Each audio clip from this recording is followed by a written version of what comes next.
Baiklah, bismillahirrahmanirrahim. Assalamualaikum warahmatullahi wabarakatuh. Apa kabar semuanya?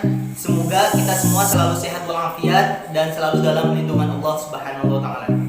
Oke, jadi di sini sebelum itu kami akan memperkenalkan kelompok kami terlebih dahulu. Baiklah, perkenalkan kami dari kelompok 5 yang berjumlah 4 orang. Yang mana yang pertama di sini ada saya sendiri, Raffi Fadol. Kemudian yang kedua ada saudara Samlana. Yang ketiga ada saudari Khairun Nisa, dan yang terakhir atau yang keempat ada saudari Siti Husniah. Jadi di sini kami akan mempresentasikan atau memaparkan hasil tugas yang telah diberikan oleh dosen kami, yakni Ibu Raudhatul Jannah, yang mana beliau menugaskan kami untuk membuat peta konsep dari perencanaan pembelajaran dalam mata kuliah desain perencanaan pembelajaran. Kemudian beliau menugaskan kami untuk mempresentasikan atau memaparkan dari peta konsep perencanaan pembelajaran yang telah kami buat. Karena di sini saya adalah pemateri yang pertama, jadi saya langsung saja. Di sini dalam peta konsep yang kami buat dalam perencanaan pembelajaran, di sini ada 6 poin yang harus kami bahas. Untuk poin yang pertama adalah pengertian dari perencanaan pembelajaran. Poin yang kedua tentang karakteristik dari perencanaan pembelajaran. Poin yang ketiga tentang ruang lingkup perencanaan pembelajaran. Yang keempat, urgensi atau pentingnya dari perencanaan pembelajaran. Poin yang kelima, fungsi dan manfaat dari perencanaan pembelajaran. Dan poin yang keenam atau yang terakhir adalah tentang prinsip-prinsip perencanaan pembelajaran. Di sini saya mendapatkan tugas untuk memaparkan atau mempresentasikan 2 poin dari perencanaan pembelajaran ini. Untuk poin yang pertama adalah tentang pengertian dari perencanaan pembelajaran, dan poin yang kedua tentang prinsip-prinsip dari perencanaan pembelajaran. Oke, saya langsung saja kepada poin yang pertama, yakni tentang pengertian dari perencanaan pembelajaran. Pengertian dari perencanaan pembelajaran adalah suatu kegiatan yang direncanakan dalam hubungannya dengan proses belajar mengajar atau pembelajaran untuk mengembangkan evaluasi dan pemeliharaan situasi dengan fasilitas pendidikan, gunanya untuk mencapai tujuan pembelajaran. Oke, jadi di sini perencanaan pembelajaran itu adalah suatu kegiatan yang tentunya direncanakan dalam proses belajar mengajar atau pembelajaran untuk mengembangkan evaluasi dan pemeliharaan situasi dengan fasilitas pendidikan. Gunanya apa? Gunanya untuk mencapai tujuan pembelajaran lebih baik lagi. Oke, jadi di sini adanya perencanaan pembelajaran itu untuk lebih mengembangkan lagi dalam proses pembelajaran kita. Dan di sini dapat saya katakan bahwasanya perencanaan pembelajaran itu sangat penting. Kita buat saja contoh, kita ambil contoh saja dari guru. Jadi di sini guru itu harus benar-benar profesional dalam melakukan proses pembelajaran. Profesional dalam artian guru di sini tidak hanya masuk kelas, ngasih tugas, kemudian keluar lagi. Tidak hanya seperti itu. Tetapi guru di sini sebelum memasuki kelas, guru di sini harus memikirkan, merencanakan apa yang ingin dia kembangkan kepada peserta didiknya. Bagaimana cara guru ini bisa mengikat dari peserta didiknya? Bagaimana guru di sini dapat membuat peserta didiknya itu menyukai pelajarannya? Gunanya apa? Untuk peserta didik itu untuk lebih bersemangat lagi dalam melakukan proses pembelajaran. Itu pentingnya dari perencanaan pembelajaran. Jadi di sini guru itu yang kita harapkan, guru itu harus benar-benar profesional, yang benar-benar tahu bagaimana dan seperti apa dalam melakukan proses pembelajaran, dan itu semua juga harus direncanakan untuk menjadikan proses pembelajaran ini lebih baik lagi ke depannya.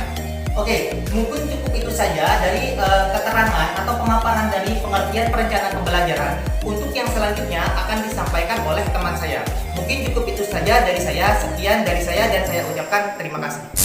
Assalamualaikum warahmatullahi wabarakatuh. Perkenalkan, nama saya Hoirunisa dari semester 6 STIP Daftar Ulum Modul Bangkalan. Di sini saya diberi tugas untuk menjelaskan peta konsep tentang perencanaan pembelajaran. Di sini saya melanjutkan penjelasan dari teman saya yang tentang pengertian. Di sini saya pembagian tentang karakteristik dan ruang lingkup. Di sini saya akan menjelaskan tentang karakteristik perencanaan pembelajaran. Karakteristik perencanaan pembelajaran di sini, suatu perencanaan pembelajaran tidak disusun sembarangan, tetapi dengan mempertimbangkan segala aspek yang mungkin dapat berpengaruh dan segala sumber daya tersedia yang dapat mendukung keberhasilan proses pembelajaran. Jadi, karakteristik perencanaan pembelajaran di sini, perencanaan pembelajarannya tidak sembarangan disusunnya, akan tetapi dengan mempertimbangkan segala aspek yang mungkin dapat berpengaruh. Dan karakteristik perencanaan pembelajaran di sini bisa didefinisikan ada 4. Yang pertama, sistematis. Yang kedua, menggunakan pendekatan sistem. Yang ketiga, dirancang secara bertahap-tahap. Yang keempat, dirancang bertujuan untuk mencapai perubahan peserta didiknya. Sekarang beralih pada ruang lingkup. Di sini ruang lingkup perencanaan pembelajaran. Yang pertama, merumuskan tujuan pembelajaran. Yang kedua, merumuskan isi atau materi pelajaran yang harus dipelajari. Jadi, yang pertama itu harus merumuskan tujuan pembelajarannya terlebih dahulu. Yang kedua, harus merumuskan isi atau materi pelajaran yang harus dipelajari. Yang ketiga di sini merumuskan pendekatan strateginya dan model-model pembelajaran dalam mencapai kompetensi dasar dan indikatornya. Yang keempat di sini merumuskan langkah-langkah pembelajaran yang mencakup kegiatan awal dan inti. Yang kelima di sini merumuskan sumber belajar atau media pembelajaran yang akan digunakan. Yang keenam, merumuskan evaluasi pembelajaran berupa penilaian yang berisi teknik, bentuk, instrumen soal, kunci jawaban, dan penskoran. Disinilah ruang lingkup perencanaan pembelajaran. Sekian dari saya, kurang lebihnya mohon maaf. Wassalamualaikum warahmatullahi wabarakatuh. Nah, di sini saya situsnya akan menjelaskan tentang fungsi dan manfaat perencanaan pembelajaran. Adapun fungsi-fungsi dari perencanaan pembelajaran, yaitu yang pertama adalah fungsi kreatif. Nah, fungsi kreatif ini pembelajaran dengan menggunakan perencanaan yang matang akan dapat memberikan umpan balik yang dapat menggambarkan berbagai kelemahan yang ada. Dan yang kedua adalah fungsi inovatif. Nah, fungsi ini pasti akan muncul jika direncanakan karena adanya kelemahan dan kesenjangan antara harapan dengan kenyataan. Dan yang ketiga adalah fungsi selektif. Nah, fungsi ini ialah proses perencanaan yang akan dapat diseleksi strategi mana yang dianggap lebih efektif dan efisien untuk dikembangkan. Dan yang keempat adalah fungsi komunikatif. Nah, fungsi ini memadai dapat menjelaskan kepada setiap orang yang terlibat, baik guru, siswa, kepala sekolah, bahkan pihak eksternal seperti orang tua dan masyarakat. Dan yang kelima adalah fungsi produktif. Nah, fungsi produktif ini fungsi perencanaan yang disusun secara benar dan akurat. Dan yang keenam adalah fungsi akurasi. Fungsi akurasi. Nah, fungsi ini melalui proses perencanaan yang matang dapat mengukur setiap waktu yang diperlukan. Dan yang ketujuh adalah fungsi pencapaian tujuan. Nah, fungsi pencapaian tujuan ini bukan hanya bertujuan untuk menyampaikan materi, tetapi membentuk manusia yang utuh dalam aspek intelektual, sikap, dan keterampilan. Dan yang terakhir adalah fungsi kontrol. Nah, fungsi kontrol ini untuk mengontrol siswa sejauh mana yang telah diserap dan dipahami oleh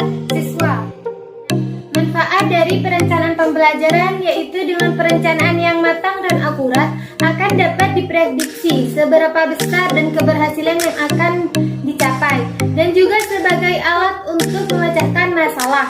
Dan perencanaan juga akan membuat pembelajaran berlangsung secara sistematis. Dan yang terakhir, untuk memanfaatkan berbagai sumber belajar secara tepat. Terima kasih. Warahmatullahi wabarakatuh. Alhamdulillahirrahmanirrahim. Wassalatu wassalamu ala asrafil anbiya'i wal mursalin Sayyidina Muhammadin wa ala alihi wa sahbihi ajma'in. Ini saya akan melanjutkan presentasi kami mengenai perencanaan pembelajaran. Dalam perencanaan pembelajaran terdapat beberapa urgensi atau pentingnya mempelajari perencanaan pembelajaran. Pertama yaitu menunjukkan arah kegiatan.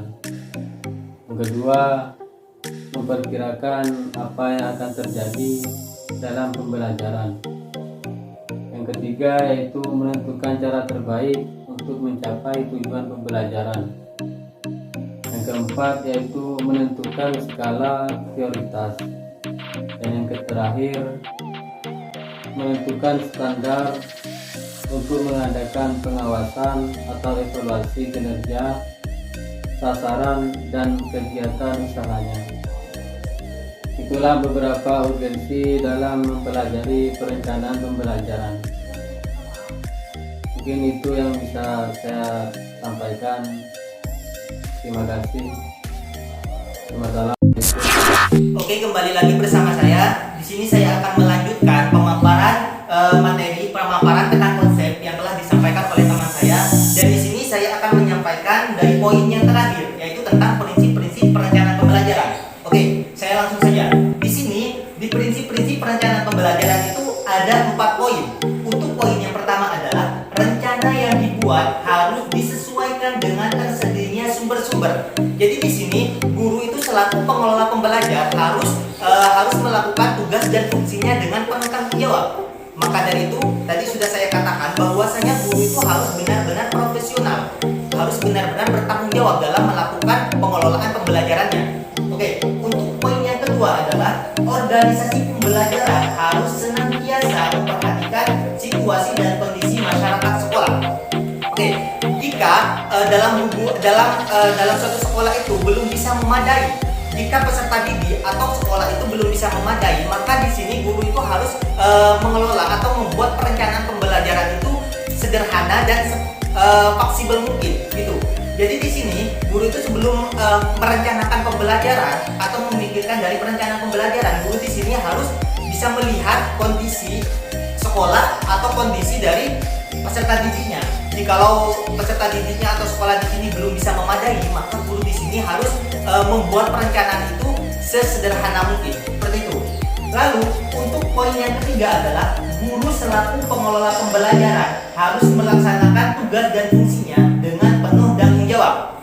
Jadi di sini sesuai yang kita ketahui bahwasanya di sini tugas guru itu sebagai profesi itu meliputi mendidik, mengajar, dan melatih. Di sini mendidik berarti meneruskan dan mengembangkan nilai-nilai dalam hidup. Sedangkan mengajar berarti meneruskan dan mengembangkan ilmu pengetahuan dan teknologi. Sedangkan melatih itu adalah mengembangkan keterampilan pada siswa. Untuk poin yang keempat adalah faktor manusia selaku anggota organisasi senantiasa dihadapkan pada keserba-terbatasan.